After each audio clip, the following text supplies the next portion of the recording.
Good morning everyone, it's Tuesday the 9th of December, around about 7:30 in the morning. A very wet, windy, miserable December morning.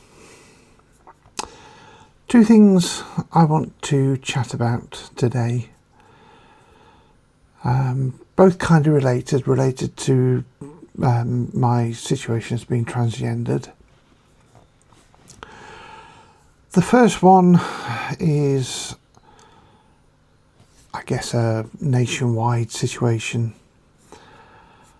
I think the UK is very much on the edge of a precipice or at a crossroads. I, for a long time, thought that this country was going in the right direction in terms of the entire LBGTQ plus community.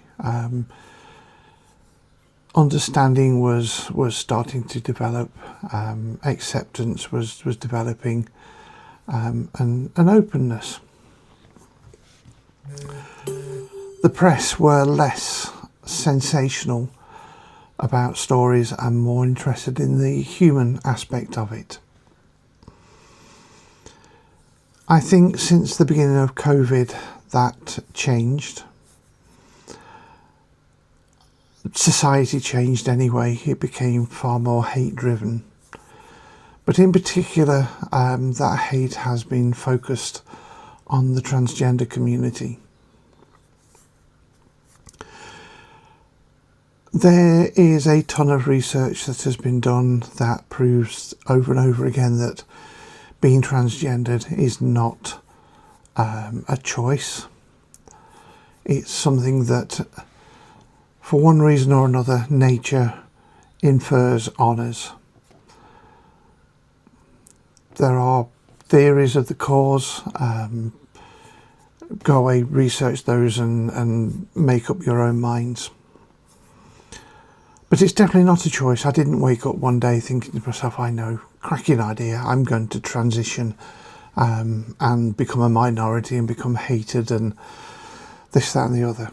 If I could not be transgendered, I would leap at that opportunity. I think it's also very, very clear that it's not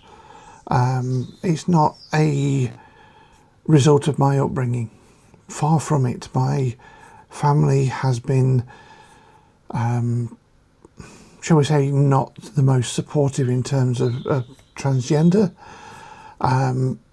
They certainly didn't bring me up to be transgendered. So again, you know, it's something that just is.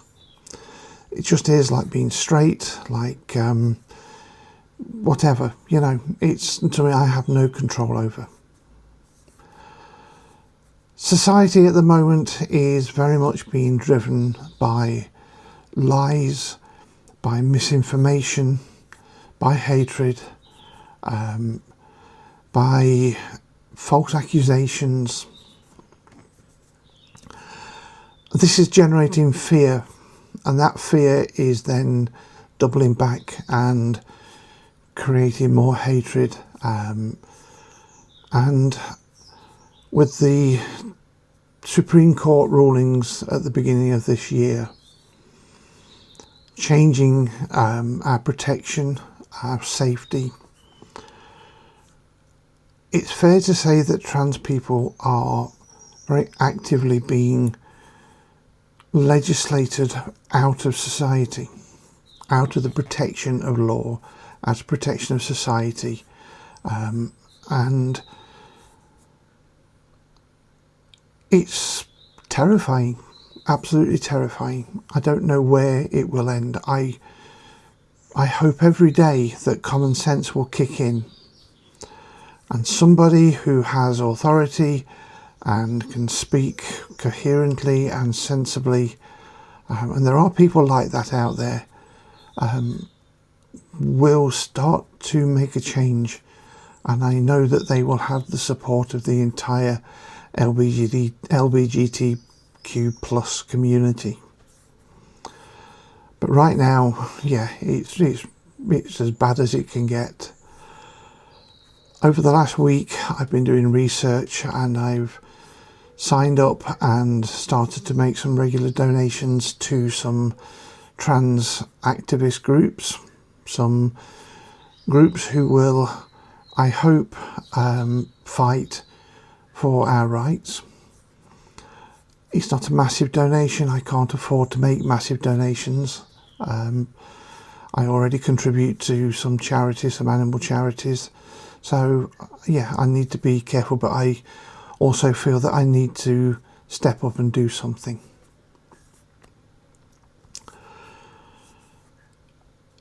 Whilst researching these groups, I came across a very interesting article that actually explained that trans people in the UK are subject to genocide.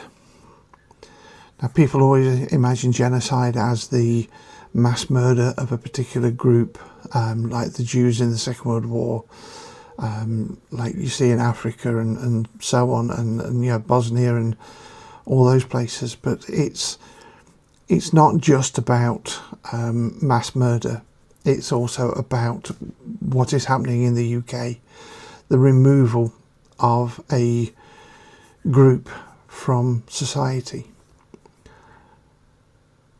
To understand, to realise that genocide is taking place in the UK in the third decade of the 21st century is terrifying, truly terrifying.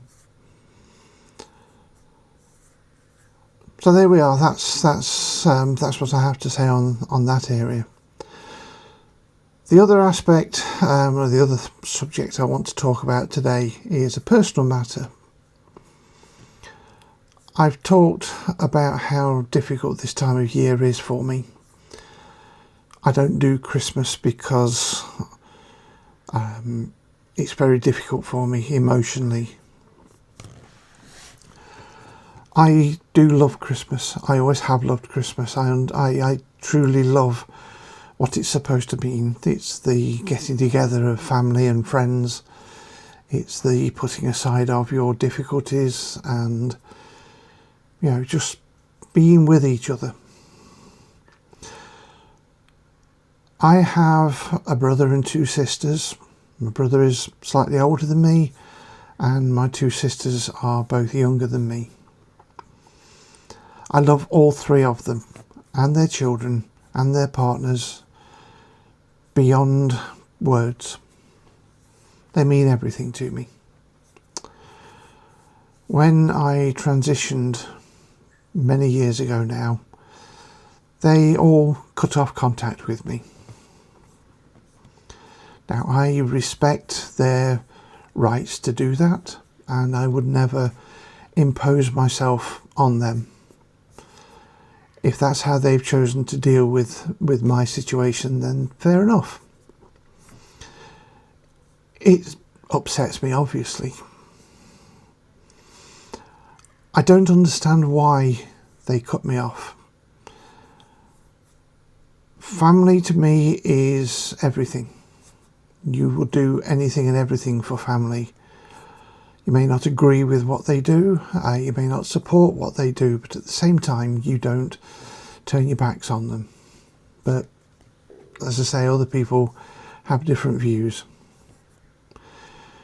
Christmas is difficult for me because obviously my brother and sisters and my parents get together at Christmas. They do the family Christmas thing and I'm not invited. I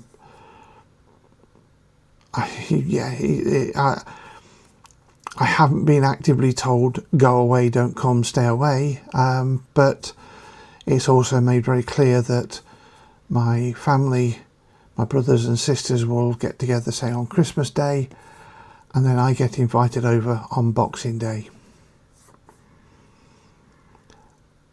That is not going to happen, doesn't happen, never has happened.